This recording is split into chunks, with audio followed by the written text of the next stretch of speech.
Hello, everyone. Welcome to Talking Logistics, where we have conversations with thought leaders and newsmakers in the supply chain logistics industry.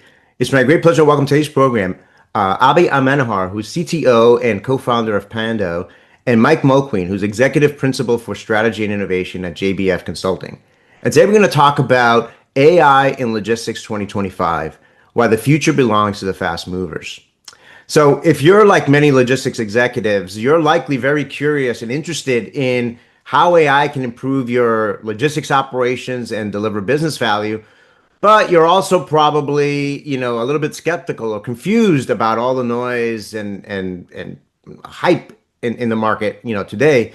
Therefore, it's not surprising, as we'll discuss in just a moment, that many companies are still in the early awareness stage. That is, they're trying to learn as much as possible to figure out where and how to get started with AI and logistics. So if that's you, you've come to the right place, because Pando and JBF Consulting just published a research report titled The State of AI in Logistics 2025, with data and insights they gathered from in-depth interviews with senior supply chain logistics executives across many industries. And today we're going to explore some of those research results and some of the key takeaways. But I encourage you to download the full report, to get the full story, because there's a lot more in that report that we're going to be able to get to in today's episode. And I'll include the link to download the report in the episode notes. So with that, Abhi and Mike, welcome to the program. Thanks, Adrian. Appreciate you having us. Hey, Adrian. Thank you for having us. Hi, Mike. Hey, Abhi. All right. Well, before we we've got a lot to talk about today, but before we kind of get into the research results and the conversation, for people who might be familiar with you or your respective companies, please introduce yourselves. Briefly tell us a little bit about your companies and your roles there. And let's start with you, Abhi. Sure. My name is Abhijeet. I'm the CTO at Pando. I've been in technology for about 15 years and in the logistics and supply chain space for as old as Pando is, which is 6 years. We build AI agents for logistics in the freight procure to pay cycle across all modes and legs of movement. We help manufacturers, retailers, and distributors automate their logistics operations. We have Fortune 500 customers across North America, Europe, and Asia, across different industry verticals. Could be consumer electronics, automotive, pharma, retail, chemicals, etc. We also made our debut in the Gartner TMS Magic Quadrant for our innovation through AI agents this year. It's an exciting time to be at the intersection of logistics and AI, and my role is primarily to build out the AI strategy at Pando. Great. Thank you. Mike, you and I go back a long way, but please tell us a little bit about yourself and JBF. Yeah. So Mike Mulqueen, I'm a consultant at JBF. JBF, we primarily work with large shippers in helping them. In my practice, we help them define what I call the desired end state, as well as do logistics technology selections. So we do a lot of evaluation with various logistics tech providers. I also do a decent amount of work assisting with private equity in due diligence, primarily again in the logistics tech space, and as well as software companies, and providing some go-to-market and product management strategy and things like that for on the software space. JBF also does a lot in terms of implementation. We're primarily working, Adrian, with TMS applications, but we also do a lot with yard management, with the entire ecosystem of what I would call logistics, outside of warehouse management. We don't do much in warehouse management. We do a lot with yard management, fleet routing and scheduling, RTTVP applications, that type of area as well. So it's a pleasure to be here and looking forward to the conversation. Great. Well, I mean, but both of you bring just really a wealth of experience and insight into this industry. So I appreciate you both being here. Mike, I'm going to start with you. Like I mentioned in my opening remarks, Pando JBF just published this report, The State of AI in Logistics 2025. It's based on, in-depth interviews you conducted with supply chain logistics executives on this topic. So I guess as a way to kind of get this whole conversation started, I mean, what was the catalyst for doing this research, and, why now? Yeah. The catalyst, honestly, Adrian, so every darn log tech provider that I've worked with in the last 10 years, within the first 4 slides was something about AI ML, right? Artificial intelligence, machine learning. And back, prior to 2022, there was really some interesting stuff around neural networks and deep learning and predictive ETAs and robotics and things like that. But what really blew up? November 22, OpenAI releases ChatGPT. And the generative AI piece has essentially flipped everybody on their head. Everybody could kind of get a sense around how we were using AI pre-2022. But the generative AI component with ChatGPT and the magic essentially that it enables made people really start thinking. And honestly, Adrian, it went kind of almost from like when it was first released, it was a parlor trick. Oh, I can make a dolphin on the moon juggling or whatever, right? And all of a sudden, then people started figuring out interesting use cases, code development, things that just the overall efficiency that you're able to generate through the generative AI, and then the movement over really, I would say, the last 12 months to agentic AI. And we'll talk about kind of how we see that evolution and what the differences are between those different types of AI. But it was time, Adrian. Everybody, this is top of mind. Instead of the first four slides where before you start seeing AI, now it's slide number one for most log tech providers. And there's a lot of fear, a lot of fun out there in terms of what's real, what's not real. Logistics people, by their nature, are skeptical, I think, as you mentioned it in the opening remarks here. But this is real stuff, and I think it's time for industry, our industry, the logistics space, to really start embracing the capabilities that are out there now. Yeah, you're right. I mean, I think, certainly over the past 2 years, you can't go to any industry conference without, I think right now, like if it's not 100%, it's close to 100% of the presentations, no matter what the topic is, has some element of AI as part of the conversation. And I think, the ChatGPT not only was kind of a watershed moment, but it also put AI in the spotlight for the general public as well, right? Because I think that's another aspect of this. I think that's served as a catalyst. I mean, you pick up the Wall Street Journal today, and easily every single day, whether it's in the main section of the paper or the business section of the paper, there is some AI related story to it. So it really is top of mind, not only in the technology realm, but also the business realm, and also in the public as well. And we'll get into some of these, why it's accelerated so much in just a moment here. But Abhi, I mean, I think, obviously you're in the front lines of this, as a technology provider in terms of developing AI solutions. I mean, what was your, from Pando's perspective, I mean, what were you hoping to learn from this research, and what questions or hypotheses were you trying to answer or explore? Yeah, I think a lot of the industry narratives around AI in logistics have been either overly futuristic or too general purpose. And so we wanted some clarity around what the industry sees as feasible. What barriers can AI address? Is it integration complexity? Is it lack of trust? Is there anything that is slowing AI adoption? And if we provide the right infrastructure, the right user experience, and change the mindset a little bit, can these gaps be bridged? Can we move from pilots to real world deployments much more quicker? It's also a call to action to see, what all of us in technology can build towards more tangible, practical solutions. And that's what we were trying to get out of this report. Yeah, I mean, I think that's a great point, because I mean, I think, when I look at this report, and again, I will include the link for people to download it. I think and this types of research, we've done our own research on AI as well. And I think we come at it from a similar type of standpoint. Is there's the users of this technology, right? The shippers, the manufacturers, the retailers, et cetera. And they're trying to understand, like I said in my opening remarks, right, what this landscape's all about, trying to separate hype from reality, trying to ground this into some practical applications, right? But I think it's also equally valuable, this type of research, for the vendor community, right? To try to understand, what's the perspective of your prospective customers, right? What is it that they're trying to achieve? What are their goals and objectives? What are their concerns? What are the obstacles to implementing? And I think the more you learn about that as well, in terms of the customer voice or the customer perspective, I think that helps the vendor community as well. So I think this type of research that you've done and others have done, I think, helps in kind of moving the needle forward. So Mike, let me go back, to you. And I think you brought up, the launch of ChatGPT in November of 2022.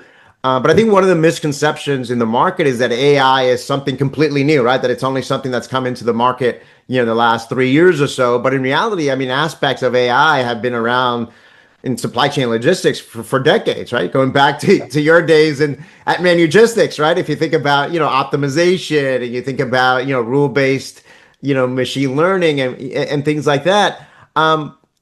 So in the report, you kind of discussed the evolution of AI, which I thought was very good and helpful in terms of 5 evolutionary stages. I mean, can you walk us through those stages and where we are today? Yeah.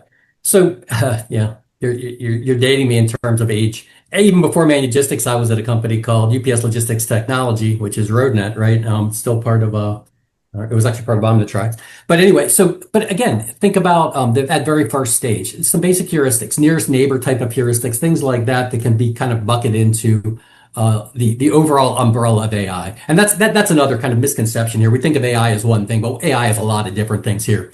But back then, it was really around automation. In the case of RoadNet, we had heuristics. We would get a bunch of orders in, and we would build them into routes, right? On old desktops running DOS, right? And that was the state of the art back in the late 80s. And honestly, the AI piece, the basic heuristics and things like that, that kind of fall under this AI umbrella, were really started in the 50s. So again, kind of we start there. Then we started getting into some more interesting things like predictive, right? And think about just essentially demand planning type of applications that we had. You mentioned Manugistics back in the day. Manugistics, fantastic demand planning applications that would be able to predict demand based on patterns, based on primarily historical information that we would get. Then we start moving to prescriptive, right? And again, from a supply chain perspective.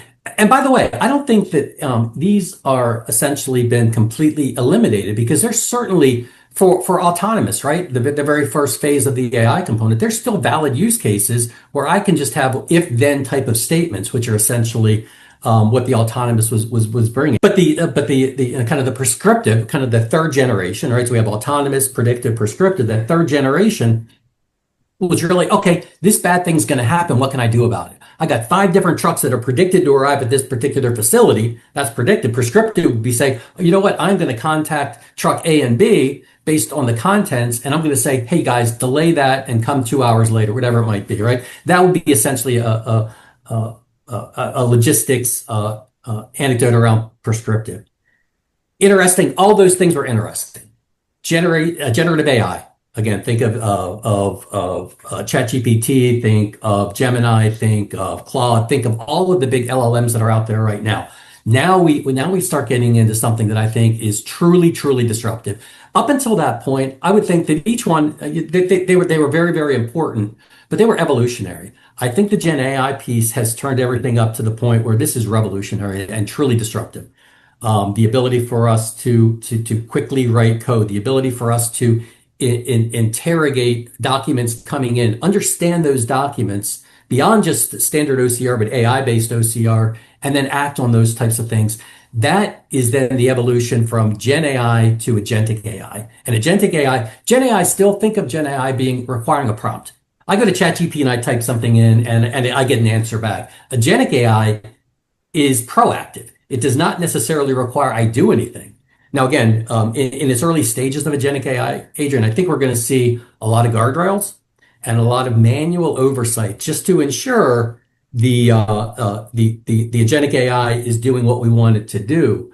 But that's the next phase, and that's the phase that we're in right now, and that's the truly exciting piece that we're seeing. Yeah, I mean, a lot to unpack there. I mean, the first thing that you brought up, and I think is good, is that all these things build on top of each other in many ways, and the fact that this is not necessarily new, that this has been around, for a long time. Because I think one of the big questions, or when we talked about the skepticism, a lot of folks would point to, let's say, like blockchain, right? They'll say, oh gosh, blockchain, that was just a few years ago, and it was supposed to be completely revolutionary and transformative, and yes, blockchain is still around. It hasn't disappeared. It's found its use cases, but it wasn't. It's not what the cure for cancer and the cure for supply chain visibility and all this. That was a promise unfulfilled. So some folks are saying, well, how is AI different than something like that? And I think you explained it very well. It's like, this has been happening for a long time, right? And it's building on top of each other, and it's fundamentally different. And I don't want to get into the weeds of that, right? But again, I think that's one important aspect of this. And I think you brought up some good examples there. So that's going to bring me to you, Abhi. I mean, can you provide maybe some additional real world examples to illustrate for logistics professionals what these terms and stages means? Because I mean, some people hear generative AI, agentic AI, and they're like, I just can't keep track of all these terms that keep coming up. It seems like there's like it's like Baskin Robbins, 31 flavors, right? It's like a new flavor of AI coming out every other week. And, but so I think trying to ground that into some real world examples, I think will be helpful. Sure. Maybe we'll talk about it in the same order. Mike started with automation, which is typically the earliest stage, focuses on rule-based tasks, such as, you auto tender loads when cost hits a certain threshold, or you move an L1 vendor to an L2 vendor if the truck does not arrive in X hours, for example. These are simple rules. If you look at freight audit, for example, you can set up invoice tolerances of, let's say, anything in the plus or minus 5% range. I'd like to approve it automatically or auto match it. So simple rules that are consistent but rigid. Then when you move to predictive AI, this is where we get introduced to the ability to anticipate situations, right? So based on certain shipment characteristics, we can predict that this shipment will be delayed, or the carrier will not accept this shipment, or will delay this shipment. So these are, also maybe think about a GPS system with alerts. So these are, typical predictive analogies. The next natural layer is prescriptive, where, for example, if a carrier, often declines tenders, let's say at month end on specific lanes, then the system starts to sort of deprioritize tenders to this carrier. And this becomes more sort of prescriptive, where you learn from patterns and you adapt future scenarios or shipments to past activities.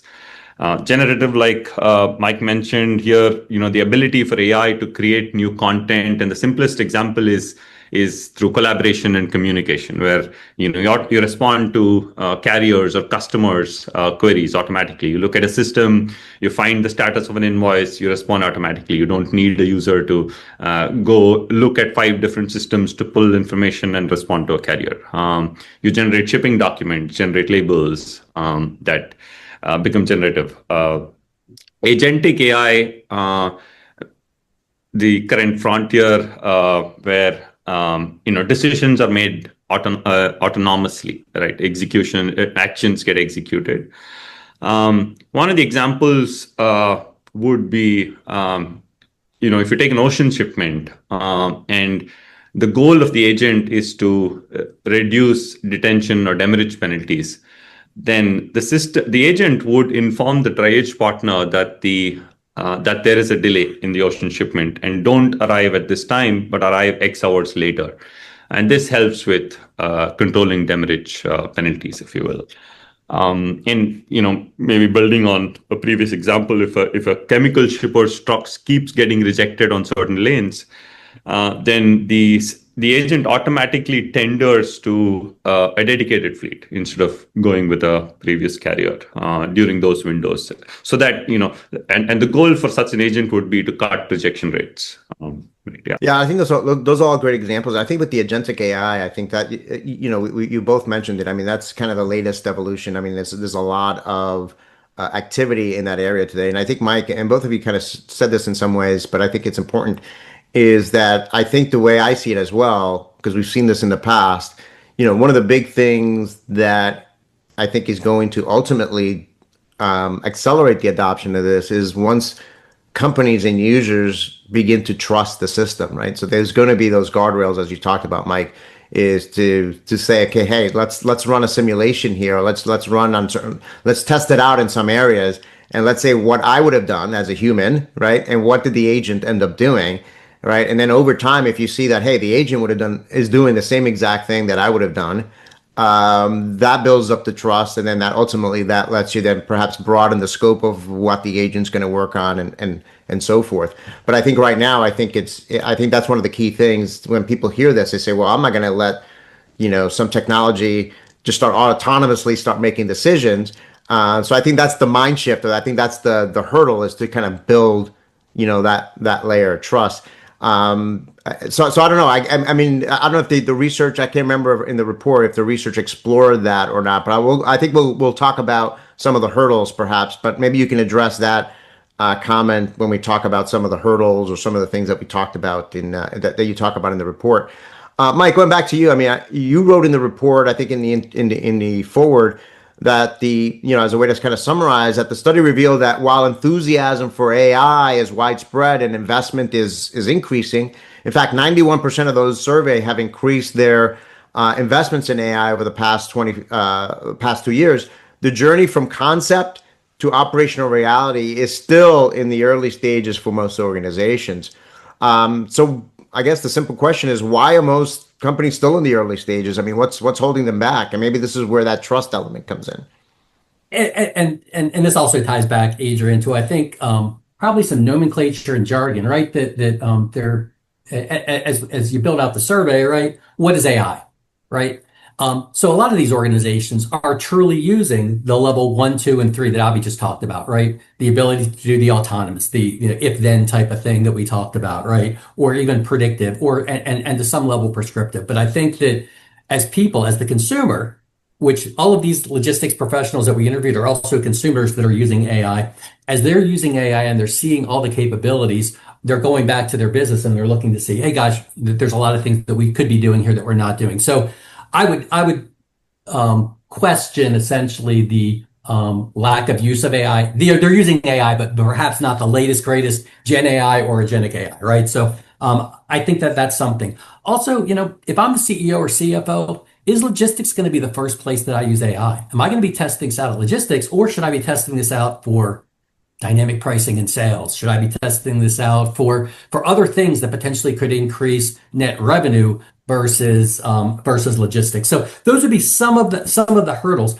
But the other big piece, Adrian, is it has the generative AI and the agentic AI stuff has only been out a couple of years, and these large organizations do take a lot of time, and they're very thoughtful.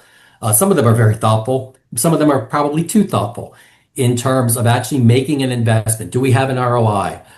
As opposed to just, what, in the initial stages here, maybe we need the opportunity to simply learn, right? How can this technology work before? And again, I always, when we're putting together a proposal, we always have smart objectives. What are we trying to get out of this? What's the success criteria? All those different pieces. But I think that the continued investment that everybody and the thoughtful responses that we got around the continuous investment, I think that's the bigger story, as opposed to why people aren't farther ahead than they really are, right? Yeah, you bring up a good point, because I mean, I think a lot of times, I think hopefully a lot of companies have learned from their past mistakes, right? So it's about chasing the next new shiny thing, right?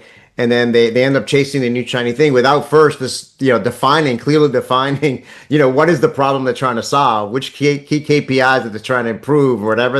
It comes down from the CEO or whatever, says, oh, look, our competitors are doing AI, or our competitors are doing RFID, or our competitors are doing blockchain. We need to be doing this. And then that ends up you end up running in circles, wasting a lot of time, energy, resources, et cetera, and not really accomplishing anything, because you really didn't take that first step and kind of clearly defining the business case, the use case, et cetera. So I think a lot of companies are in that stage right now. They say, hey, we want to learn as much as possible, like I said, before we even know where and how to start, because we want to make sure that we invest intelligently.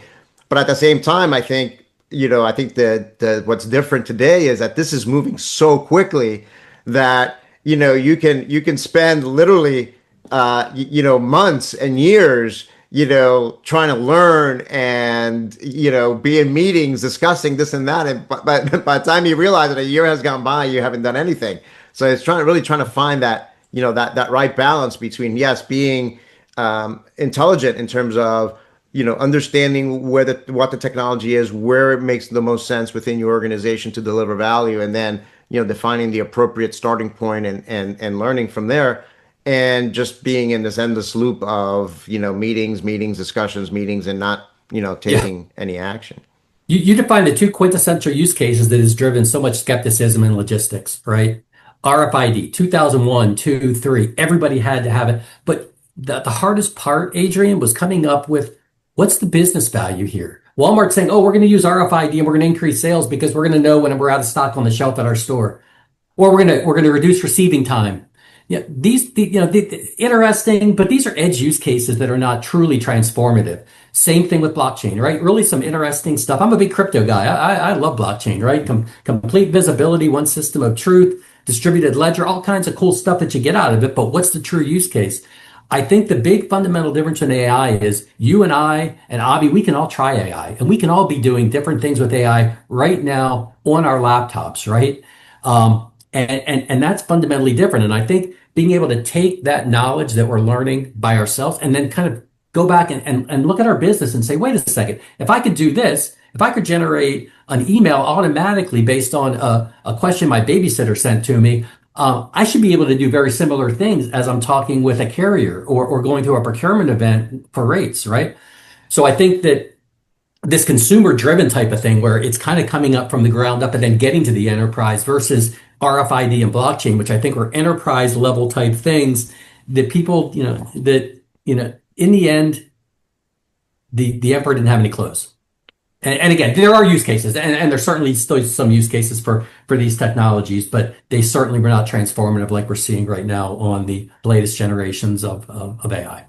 Yeah, no, that's a good differentiator there between AI and some of these earlier other technologies. I mean, one of the things I often hear a lot about, and this is true for any really type of application. I mean, we were talking about this with BI and analytics, for example, or even with transportation management systems, right? It's the whole garbage in, garbage out.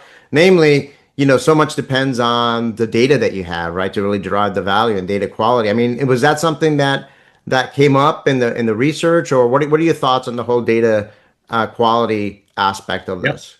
Yeah, I think a lot of talk about data quality being a barrier to adoption of AI. But here's the nuance. I think AI is really good at bettering the quality of data. And this could be sort of figuring out missing values, flagging duplicates, converting from one format to another, correcting spelling mistakes, right? Freight audit is a classic example, and we deal with multiple formats of documents. It could be in emails. You have different sources where you pick up supporting documents. You have approvals coming over emails. You have shipment markers. You have contract terms where you have to look through to match invoice data. And rather than sort of throwing out exceptions, the agent learns to work with ambiguity, and you move the invoice along to a stage where it actually makes sense to take some action. Earlier, you would just look at the invoice. I don't have this field. You reject it, which means you spend a ton of time just getting to the root cause of even processing that invoice, which is why a lot of these large enterprises don't process or don't even look through a lot of the invoices. You're probably looking at sampling invoices and taking taking a call on whether to actually get through all of them or not. So I think when a lot of these logistics leaders say we're not ready, data is too messy. I think the response is generally that's exactly when you start with AI. Yeah, I mean, I think that's interesting because I from some of the companies that have been the early adopters of this that I've talked to, they've said exactly that, right? So that was one of their main concerns, but one of the key aha moments was that actually this technology actually helps to overcome some of the data quality issues and helps to at least identify and help them resolve them faster than in the past. So it's both, you can view data quality as both a limitation to AI, or you can view it as AI being part of the solution to the data quality problem, and it's kind of a different mindset there.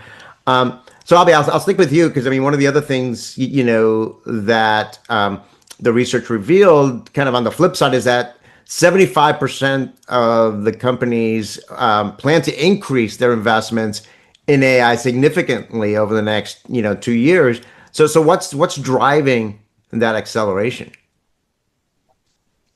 I think the primary reason could be talent burnout in logistics, if you will. And the more customers I speak to, I feel like the biggest constraint is that the knowledge is proprietary, and it's held by very few people in the organization. And when they move or when they want to change roles, it becomes very hard to sort of transfer that knowledge out. And I think everybody realizes that we need to move away from this dependency. And AI, with AI, you could sort of inherit that knowledge. Imagine a situation where a logistics user asks an agent for something, he gets a response, and let's say he doesn't like the response because he wants to follow a different process. You nudge the agent. You keep asking more questions, nudge the agent. You sort of start bootstrapping the usage. And the agent sort of uses this as feedback. And as this feedback comes through, you're actually understanding the mindset of the logistics user, right? So I think in some ways, you're looking at alleviating this or removing this dependency, if you will. Also, I think just trust in AI with explainability, being able to articulate the exact reason for why the agent took this decision is might help with adoption. I think those couple of reasons. Yeah, no, you're right. I mean, I think we've done a lot of research, in terms of the people side of all this. Broadly speaking, there is companies are challenged in finding talent these days, and that's both white collar talent and blue collar talent. So we see that in the warehouses, for example, with the acceleration and the drive towards robotics. And I think there's a kind of a similar type of factor driving this type of technology more in kind of the white collar space, if you will, because there is a relative shortage of talent. And the reality is, if you just look at the demographics, each generation is smaller than the one, than the one before it. So ultimately, there's the talent pool out there is getting smaller and smaller over the years. And I think, it's a great point. I mean, I think, it used to be, I remember when I worked, at Motorola and Polaroid and all these other places, there was that one person or two persons, we used to joke that it was job security, because if he or she went on vacation, all hell could break loose, right? Or if they moved away or left the company because they had so much institutional knowledge in their head and they were like kind of the only ones that knew how to do X, right? And, if that person wanted to leave or retire or whatever, at best, you kind of took a step down and then you had to ramp up again and training somebody new and so forth to kind of even just come up to speed. And I think this is, a way to kind of embed that institutional knowledge, and standardize it, productize it, if you will, across the organization. So Mike, just building off of that, I mean, one of the questions, and I'm sure you get a lot and I get a lot, is by supply chain logistics executives, is that where is AI working today, right? So it's like, let's get out of this, all these terms and labels and just show me where is it working today. And in the report, you actually highlight 7 real world use cases, which I thought were very interesting, and where AI agents, since we've been talking about agents, are actually gaining traction. Can you walk us through some of those use cases? So maybe Mike, you go first, and then Abhi, you can add to that. Yeah, sure. So, and some of the ones, again, they've been around for a little bit, Adrian, right? So, you think about P44 and FourKites, right? Their big thing was predictive ETAs using AI, right? So that capability's been there for a while. And again, a lot of the initial stuff was all around truck, and it's not that difficult to do a predictive ETA with a truck because it's point to point. But when you start getting into network level transportation, going through different consolidation, deconsolidation points like ports or cross docks or an LTL or a parcel network, terminal network, it becomes a lot more complex, right? So that's kind of like the quintessential use case, and that's the kind of an eye roll at this point, right? That was really hot in 2016, 17, but okay, we get it, we got that, right? We have seen some really cool stuff around, for instance, parcel, right? So parcel and using historical information to downgrade service levels when the historical information shows that for certain types of shipments or certain types of parcel movements on certain lanes, UPS might be telling you it's 3 days, or FedEx might be saying it's 3 days. But we know it's 89% chance it's going to be 2 days. And if you ship it on a Wednesday, there's a 97% chance it's going to be 2 days. Let's not upgrade the service. Let's use that, right? So some really cool, interesting stuff around machine learning in transit times. Same thing could happen on the LTL side. Instead of relying on Carrier Connect from SMC, we're actually going to use historical information based on our own network and come up. And then, from a decision support. So Avi mentioned a really good use case, and this was something when I was we were going through a vendor selection, and one of the use cases that they had, Adrian, it was very complex, right? Because it wasn't just transportation. I'm a transportation guy, and it wasn't just transportation, right? So the use case was at the end of the quarter, they're trying to maximize sales for obviously for their financials, right? And they would be shipping containers into a port. They also have sales information in their ERP system that says this is the SKUs that are going to sell immediately that I have an outstanding order for.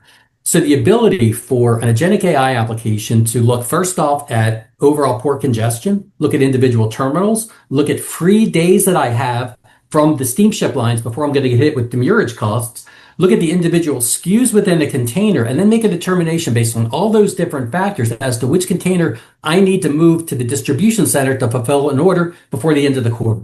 Those are things that a TMS can't do. Agentic AI, the ability for an agentic AI solution to go out and look at the entire ecosystem based on the rules that I define.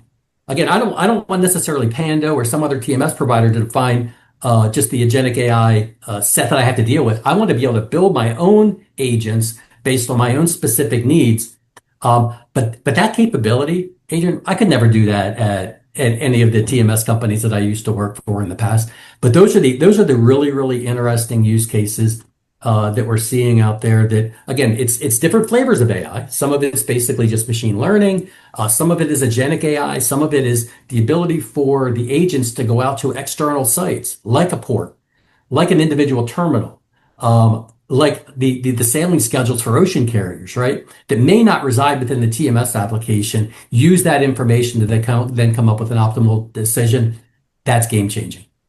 Yeah, I mean, I think that, anyone listening can say, well, I can, why can't a person do that, right? I can, and yes, a person could do that, right? They can try to go hit multiple, but it would probably take them a few hours, to number one, try to get all that data that they need, and then number two, to be able to like even just do that analysis, right? So, forget about it if they're trying to use an Excel spreadsheet, some kind of macro formula to try to do it, right? But, they definitely would have to use something more intelligent than that. But by the time they come up with the answer, at best it's been a few hours, right? An agent can literally do this, let's say, in a fraction of that time. And I think that's the real, game changer here. So a lot of it is not so much that, yes, if you had the different portals and access to the systems, you could probably go and try to get that data. But like anything else, it's going to take you, an X factor of time more than an agent. It's going to take an AI agent. That's spot on, Adrian. And again, my clients are doing this, right? They're trying to do this right now, but it is an extremely inefficient process where I have to go to all these different sources, right? That's essentially, and the agent, again, for the most part, right now in 2025, the agents that we're dealing with right now are not completely autonomous, right? They're going to require some level of manual input.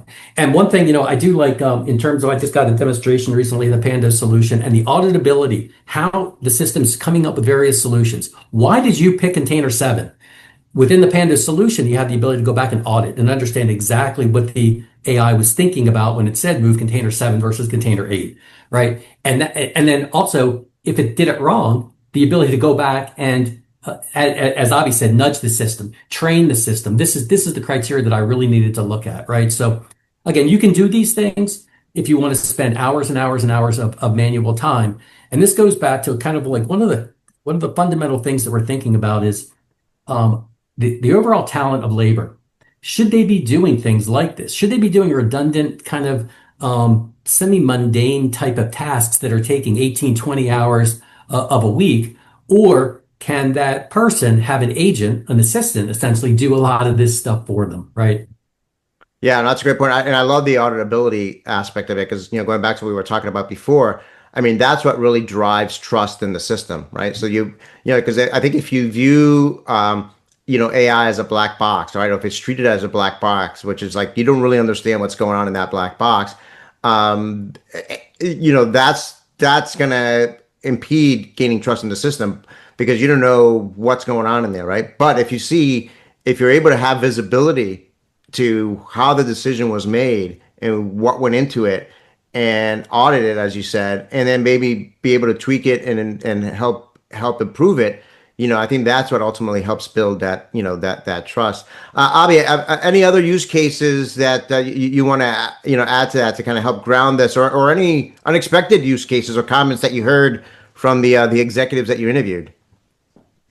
Yeah, I think we've seen a lot of traction in both procurement and, like Mike mentioned, in the freight audit space. A lot of customers are using agents to auto create events. For example, if you go and ask, when should I create an event? The agent sometimes says, hey, for the last 2 weeks, you've been consistently paying 15% above market. Now's a good time to go create an event.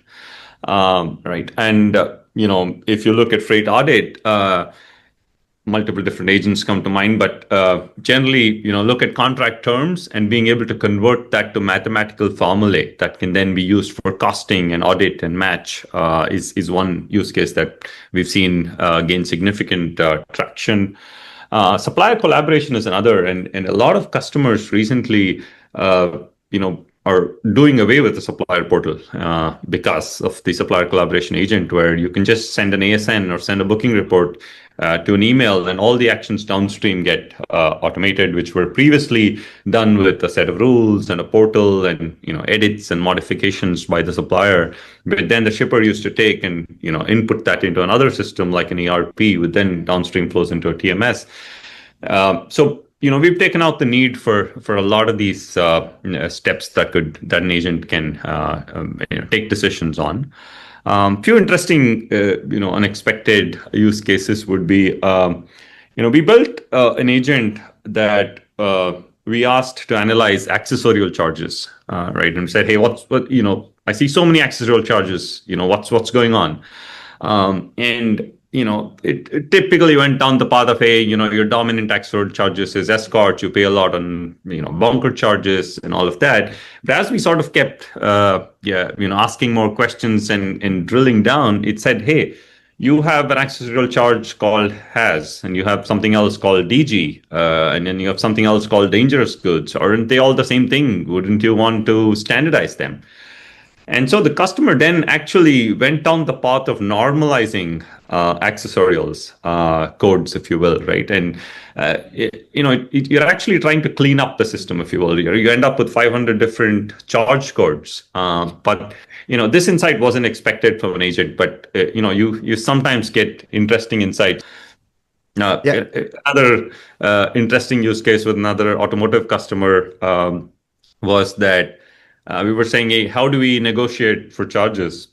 Think about, detention charge. I'm paying too much in detention penalties. Can you suggest counter offers, across carriers so I can negotiate better? And the agent actually came back with something interesting. Said, hey, give me past shipments, and we gave that as the data set. It said, hey, actually, the detention typically kicks in at 3 hours, but you consistently clock 4 to 6 hours. So instead of actually, negotiating on the rate, why don't you make that 6 hours? And so sort of interesting nuances that come out of agents when you actually, provide it a goal, and then it sort of looks at, everything around all the variables attached to provide a response.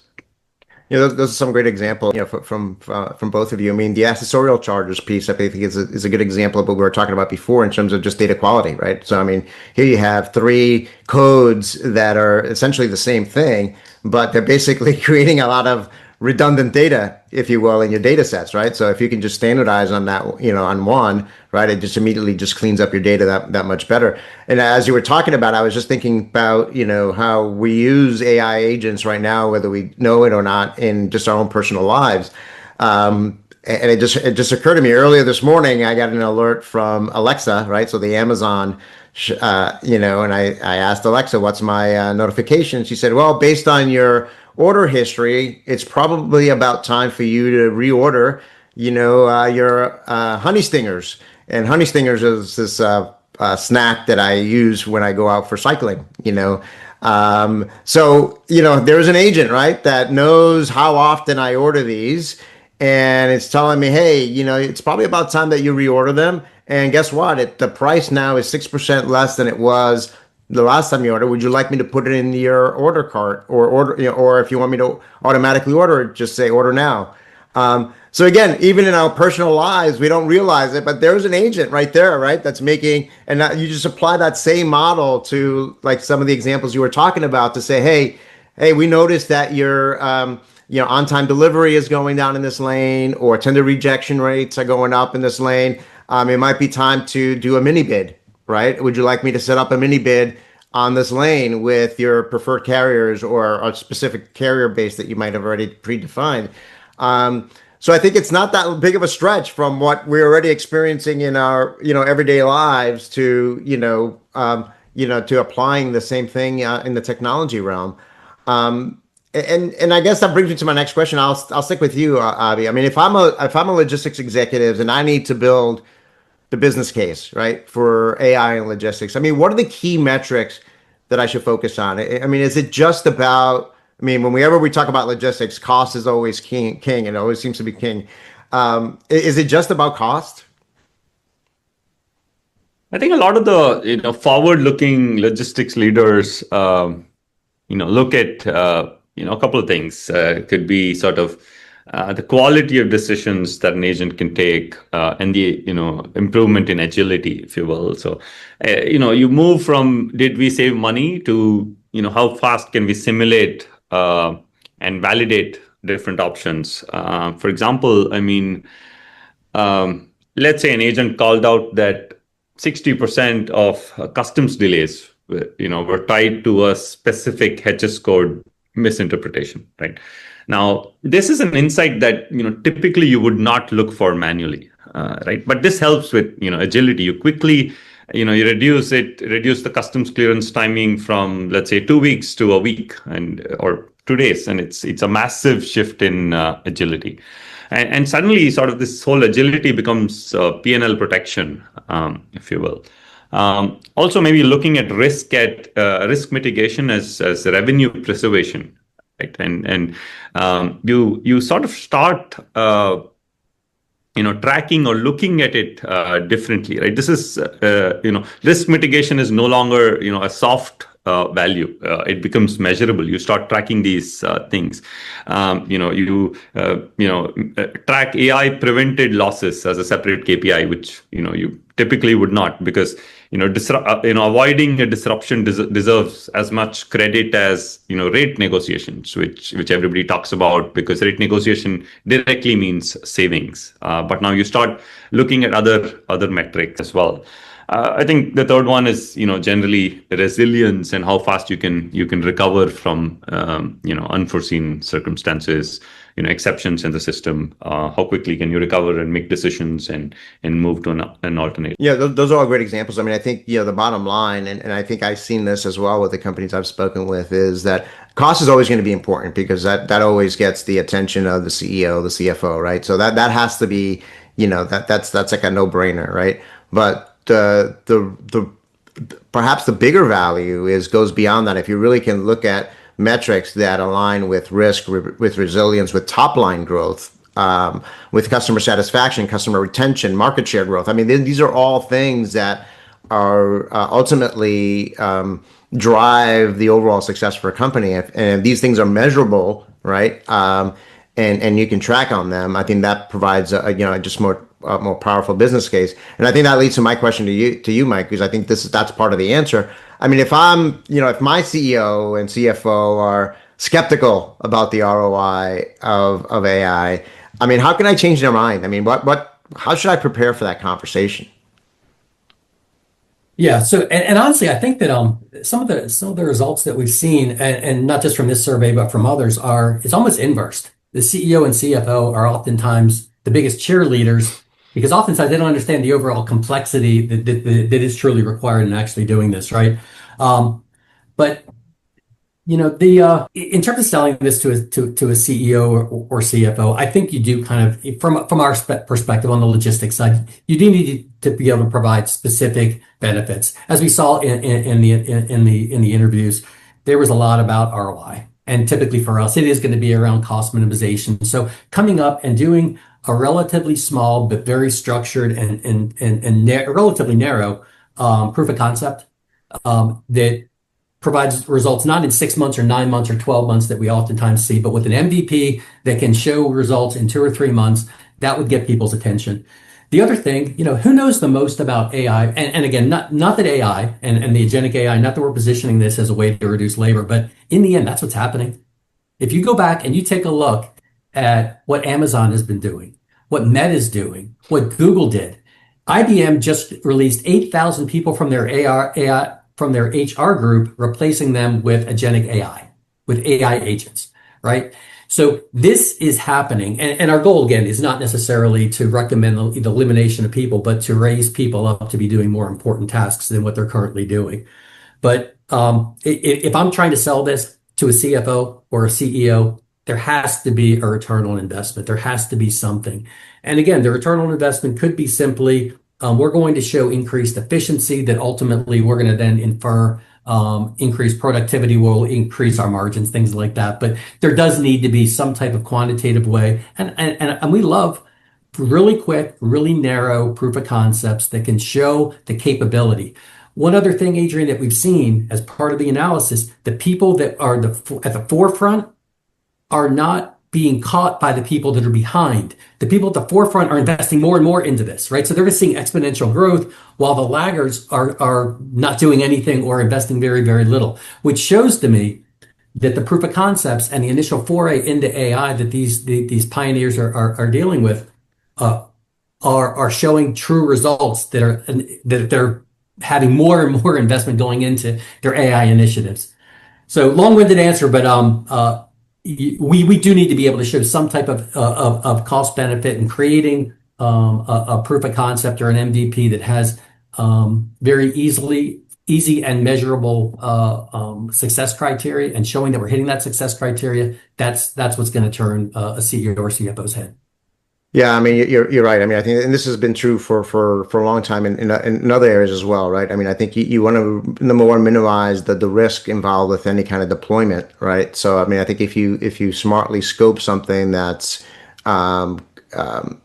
limited time, limited resources, limited cost, you're able to show, the proof is always in the pudding, right? You're able to show success, as the saying goes, success builds upon success. The other point that you raised, kind of going back to the title of our episode today is, why it's important to move faster is, I remember going back 10, 15, 20 years, I would talk to companies that were historically kind of the laggards, right? I mean, you're always going to have the early adopters, and they're relatively small folks, and they're willing to take some of the bigger risks, and they've got the resources and the money and all that to try to be, ahead of the pack in all fronts. But a lot of companies that tend to be a little bit more conservative, if you will. And then you've got the laggards just say, I'm just going to wait for everybody to figure things out, and then I'll come around 2-3 years later.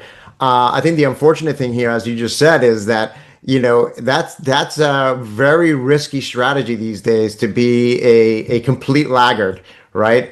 Yes, you could be a little bit conservative, but if you're a complete laggard, the fact is, if you're already a year or 2 or 3 behind, you're really not going to catch up, because this is accelerating so quickly that the pace of the technology evolving is quick, and the rate at which companies are deploying this is also quick too. So it's a race that you've already lost before you even get to the starting line.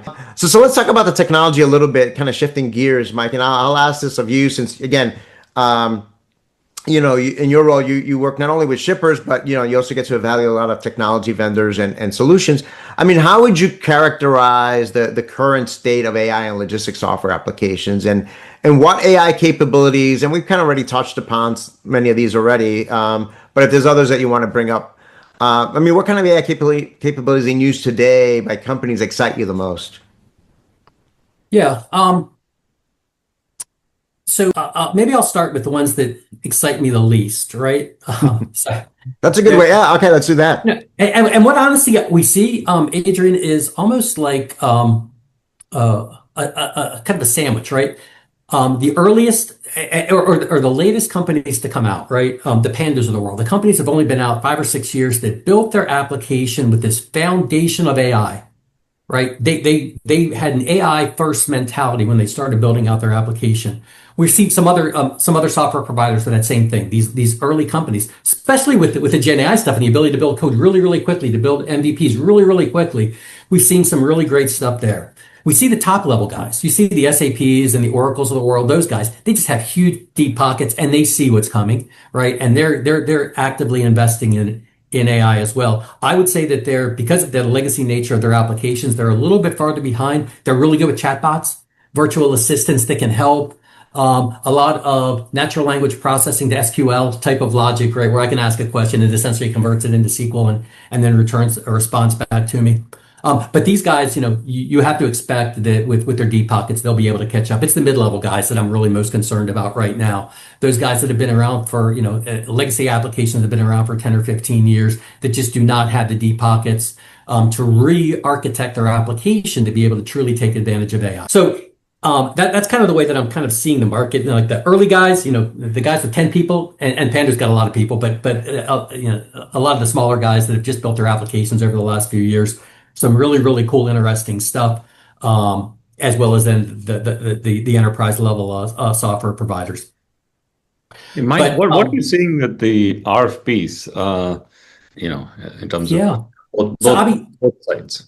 Yeah, so this is a fundamental difference. So we've been doing RFPs for forever, right, at JBF, right? And over the last 2 or 3 years, we have really now started focusing on questioning the vendors in terms of their AI capabilities, right? And a basic question we started to ask is, if I run the exact same order set today that I ran yesterday, is your system going to do anything different? And if it's not, they're not doing machine learning. It's a deterministic application that's essentially doing the level 1 AI piece, right? The kind of rules-based heuristics. But if there is this feedback loop that starts making my application smarter, and you know what? I can't tender to Swift on a Tuesday because 47% of the time on this particular lane, they don't accept. The rest of the week, they're awesome. But that type of thing, those are really interesting questions. Natural language processing, this sells like crazy with our customers because, Adrian, historically that the TMS system has been a gold mine of data, but it's been ridiculously difficult to get information out. So people have built their BI solutions on top of the TMS applications, but it requires me to create a ticket with my IT organization to actually then go out and build, or I have to call up the vendor and have them build it for me. What has really resonated with our clients is the ability to ask, what's my freight spend over the last 3 months? How much I give in truckload versus LTL? How much has gone intermodal? What's that compared to last year? The ability to use natural language processing to be able to extract that information out. And then what I like even better is the prescriptive side. Every Monday, I want to generate a report that I created through natural language processing that gives me all the opportunities. You can convert these guys to intermodal. These are the 7 lanes you're paying above market on right now. Would you like to actually create a procurement event? Those are the things that really excite me. And getting people, I'm always amazed at the intelligence of the load planners that I work with at these large shippers. And the tasks that they're doing are so far below their intelligence. And using agentic AI to be able to cover those mundane, repetitive tasks and have those people then raise up and start looking, oh my God, these are some additional opportunities that perhaps I found myself or perhaps my AI partner found for me. Those are the exciting areas that we're seeing. Yeah, no, that's great. Yeah, I mean, it's funny, you've got these, MIT trained logistics professionals like you, Mike, and maybe even masters and PhDs, right, doing some mundane tasks when they can be doing some much more higher level, sophisticated things with their valuable time. That's great. I love kind of what excites you the most. I think you're right about the state of the market. I see that as well. I think that's always why, whenever someone asks me, that there's a new TMS vendor that's launched or a new pick the market. It's like, why is there a new, do we need another TMS vendor or do we need another? Well, the answer is yes, right? Because because the state of technology changes so relatively quickly, especially over the past few years with AI, that, those companies that are coming to market today, within the last 5 years or so, they've come at it, with a clean slate, and they can come in with these AI first mentalities, and they can do things much more cost effectively, much more quickly, much more innovatively that, some of the other legacy folks, it just makes it more difficult for them to, to do, just because they've got the constraints of, the architectures or what they've built in the past. Obviously, I mean, kind of similar question to you. I mean, but from a prospective customers, standpoint, I mean, if I'm evaluating AI solutions today for logistics applications, I mean, what key capabilities should I look for? I mean, what questions should I be asking? Well, that's an interesting question. That's basically everything that Pando's working on. I think I'd start with maybe the ability to gather information from all of the diverse sources across the entire supply chain. Could be ERPs, warehouse management systems, TMSs, sensors, customer portals, emails, support documents, invoices, weather forecasts, fuels. Could be any data. Be able to sort of provide, have a unified substrate of data on which we can build AI agents. The second would be, once you've done this, and we talk about this a lot, is to sort of, understand all of the causal relationships, not just the statistical ones. And this needs logistics depth, right? And this is what creates the trust. Or a lot of the logistics users are apprehensive because they have a lot of knowledge that how can an agent already have all of the knowledge that I've been doing for years, right? So try and figure out the causal relationships, if you will. I'd also look for explainability and trust, the auditability that Mike spoke about, and we try and sort of incorporate that into every decision that an agent makes. Fourth, again, is something that will give confidence to a lot of the logistics users. Is if I can take the inputs from them, the nudges from them, and use that as feedback to improve the agents over time. I'd also always like to see a demo of the agents with my own data. Right, and how quickly can you do that? Right, if it's going to take the same amount of time, then it's not as useful. Right, if I can give you the data in an hour, you show me back, give me insights about my own organization to me, then I can understand it better, right?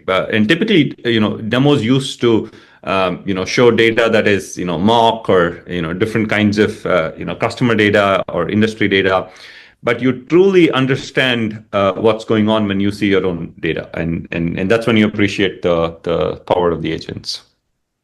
No, a lot of great points there. A lot of great factors to consider. So Mike, I'll go to you first, and then Abhi, you can add your points. I mean, looking ahead to 2026 and beyond. I mean, and you already kind of touched upon this already in terms of what excites you. But what excites you, I guess, if you had to pick one thing about the future of AI and logistics? And we talked about in the report. You talk about the 5 stages. I mean, what does the next stage of evolution look like? Yeah.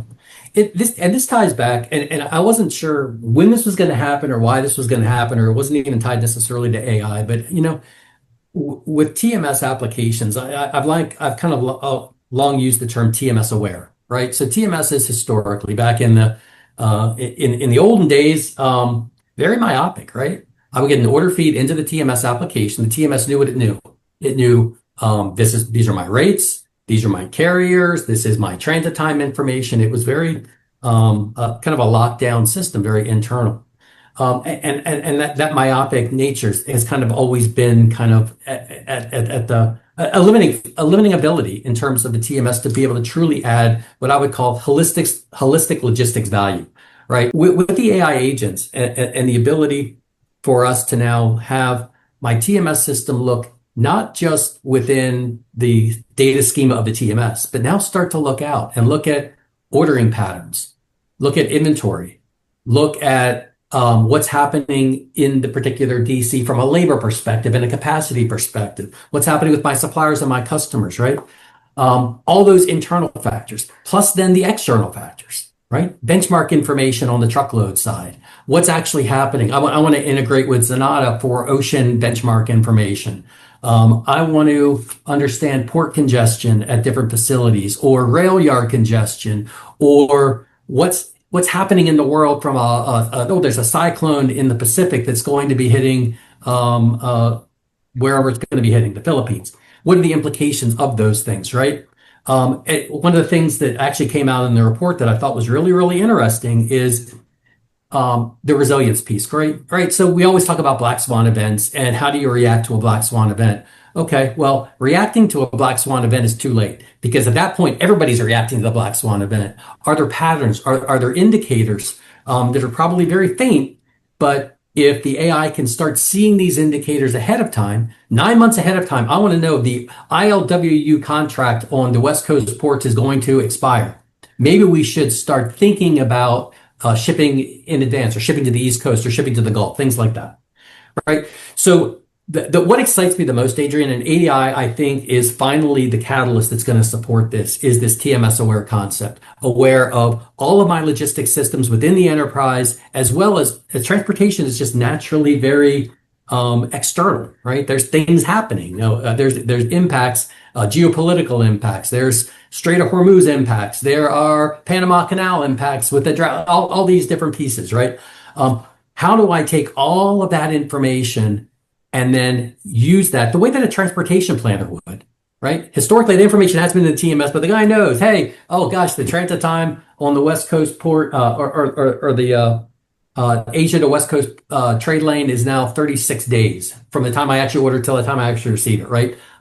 My agent should know that for me, and we should be able to develop plans appropriately around that. So that's the biggest thing, Adrian, for me. It is finally this moving and breaking out of this myopic TMS application into pure logistics that are aware not just of internal other systems that are peripheral to TMS, but also what's happening from a macro perspective. Yeah, I love that. So I love that phrase, myopic TMS, right? So it's putting, better glasses on that TMS, if you will, and more visible. We talk a lot about visibility, but really broadening the access of data and information that can drive more intelligent and faster, the decisions. Abhi, what about you? What excites you about 2026 and beyond? Yeah, Adrian, you mentioned hyperstingers. I think we'll see AI agents being, hyper personalized, where it understands customer preferences, preferred delivery windows, specific drop-off instructions. I definitely think we'll move there. It'll also be interesting to see if there will be emergence of specialized agents, like, do you need a customs clearance agent? Do you need a fleet maintenance agent? It'll be interesting to see if we go that direction. I also think AI teams will be part of every logistics organization. We're also seeing that a lot of us can now code, and imagine a world where logistics leaders can talk their processes, and the AI teams can then interpret them and deliver on those goals.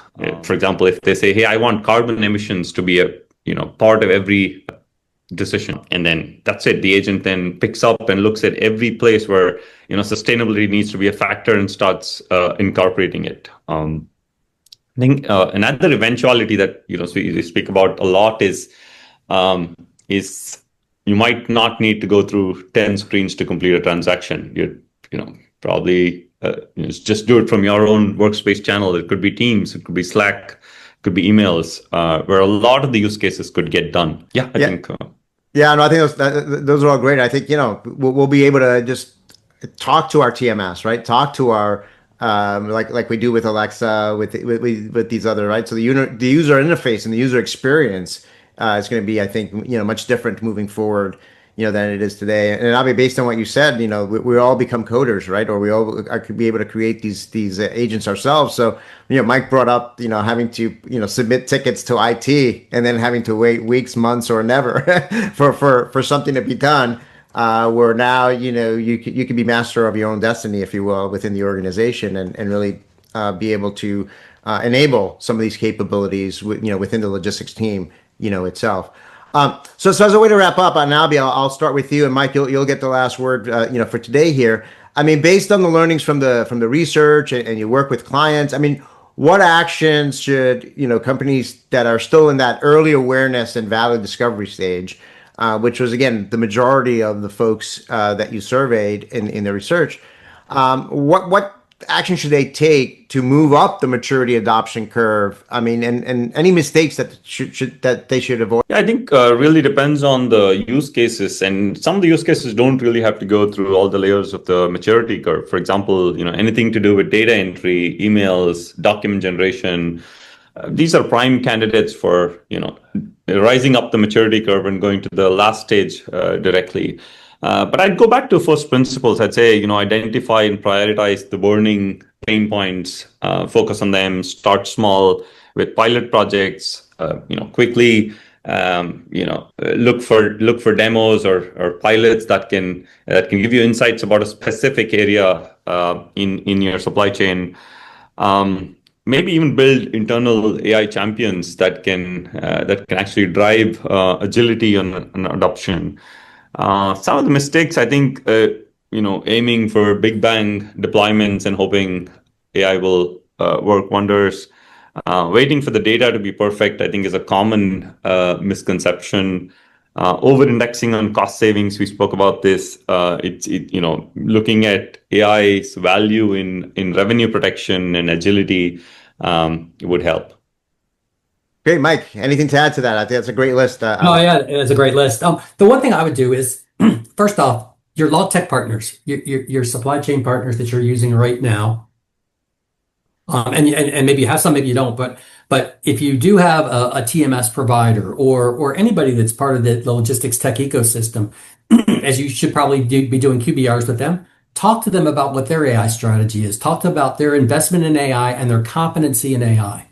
Right? Do they truly do they believe that this is a disruptive technology that they're going to invest a lot of dollars in and revamp their applications or continue to add in AI capabilities, or do they think it's blockchain 2.0? Right? So that would be, and then also as you're going out, if you decide to go out to market and look for a TMS application, make AI be a very important component of your evaluation.